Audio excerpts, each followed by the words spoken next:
Also, there's some talk about the national championship expansion, etc., including this one. Mark my words, when the playoff expands beyond 6, a Francis card, it'll be under 3 years. Be an inferior team wins after marquee player opts out or gets hurt, then Week 13 games become duds as folks sit out. Now, I don't know about that, about whether the games, we sit out games because it's on your way to a possible national championship, but we see opt-outs. Never thought I'd ever see them. And initially, it kind of bothered me.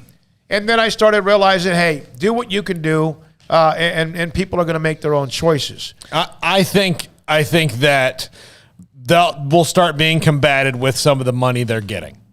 I think that will, especially when it comes to the playoff, there might be a sponsor that's a big, like, when you think about the big-time sponsors, the corporate sponsors that are going to want people participating in the playoff and want it to be good, then I think some of that money will start flowing to those guys who would opt out, because you're going to be like, hey, we need you to play in this game. Yeah, and I mean, last night you watch injuries and you go, okay, well, there's the perfect argument for why these guys sit out of games. And, at the same time, if there was some sort of a safety net there, whether that be a bowl sponsor or whatever, to ensure, I mean, they also have insurance policies as well, but I know that doesn't make up for, if you were planning on being in the league for 15 years and making $100 million, that's $6 million or whatever you get from insurance isn't really going to cut it over the long haul. But, yeah, they're going to have to figure out something, because I was seeing chatter before the game. Some person wrote an article, and I think it was probably somebody who's rooting for this. They again, these chaos people, they root for chaos and root for just upsetting the establishment or whatever, but or root just for things to go off the rails to watch the chaos. I don't know. It's the whole staring at a car wreck thing, I guess. But I did see somebody float the idea of, what if so-and-so decided, like Bryce Young tonight, decides to not play in the championship game? Like what would you do about it? There's nothing you could do about it if he made that choice. So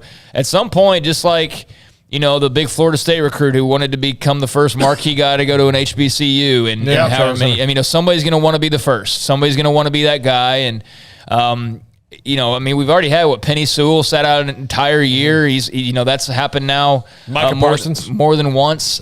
We've seen that. And so, yeah, I wouldn't be surprised if somebody does eventually take a stand if things remain the way they are.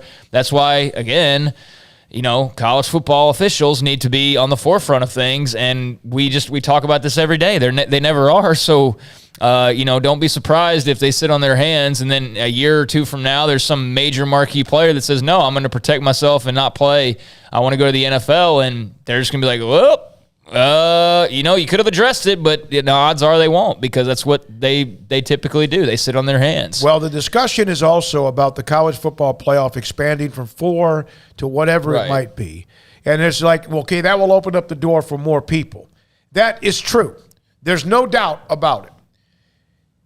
But it doesn't mean the championship winners change. If you look over the last 15 or 20 years, the BCS, it's about 8 or 9 teams that have won the national title, Alabama winning like 7 or 6 or whatever. In the FCS, they have an absolute playoff system. North Dakota State, here's a graphic, won the national title again in their win against Montana State. Look at who's won the FCS championship since 2012. Of course, Sam Houston State, earlier or last year, when the season was played in 2021, as far as early in the year. North Dakota State has won 9 of the last 11. And so it doesn't mean who wins it changes, but Montana State, who played in the championship game, was a number 8 seed, and in the current FCS format of what is the college playoff, they never would have had that chance, even though North Dakota State dominated that game. Yeah, I see what Barrett's point is, but he is also very much an SEC bootlicker. I mean, he is. He's basically propaganda, and I've seen enough of his tweets, and I don't mean any personal, jab at the guy. Don't know him, but all I see when I do see his tweets are like basically excuse making for the SEC, and so, I'm not surprised that there was more, if it wasn't going to be him, it was going to be, Billy Liucci or somebody like arguing for why the ratings being down isn't indicative of the SEC, whatever. But yeah, I mean, I understand the point, but I'll ask you this, Barrett and whoever else. Is Montana State better off as a program right now because they made that title game, or would they have been better off never having a chance? Anybody? Yeah, no, we know. They're better. They're better off, right? So it's almost like it's not about who wins the title every year. It's almost about like raising other programs up as well. For all those programs that did not appear in the national championship game, do you think they were better off having a postseason?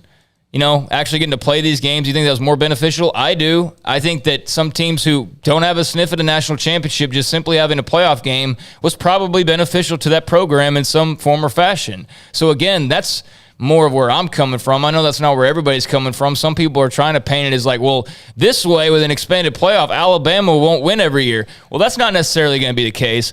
But what it's mostly about is just giving other teams the chance to compete on that stage and have a chance to play against an Alabama. Like, you show that graphic, North Dakota State. Did they only play James Madison or Sam Houston to get there? No, they played some other teams along the way, and those teams had an opportunity, and they didn't beat them. So just like most teams don't beat Alabama, except for last night, that's just part of the deal. But at least those schools had a crack at it, had the opportunity, and I know that's not what some people care about. They just, I don't know. I don't know. It's like more useless games in their eyes or whatever. I could rain on this, but I know we got to go. So yeah, we got to break. Terrell Bernard coming up next. Baylor All-American linebacker. I agree with all of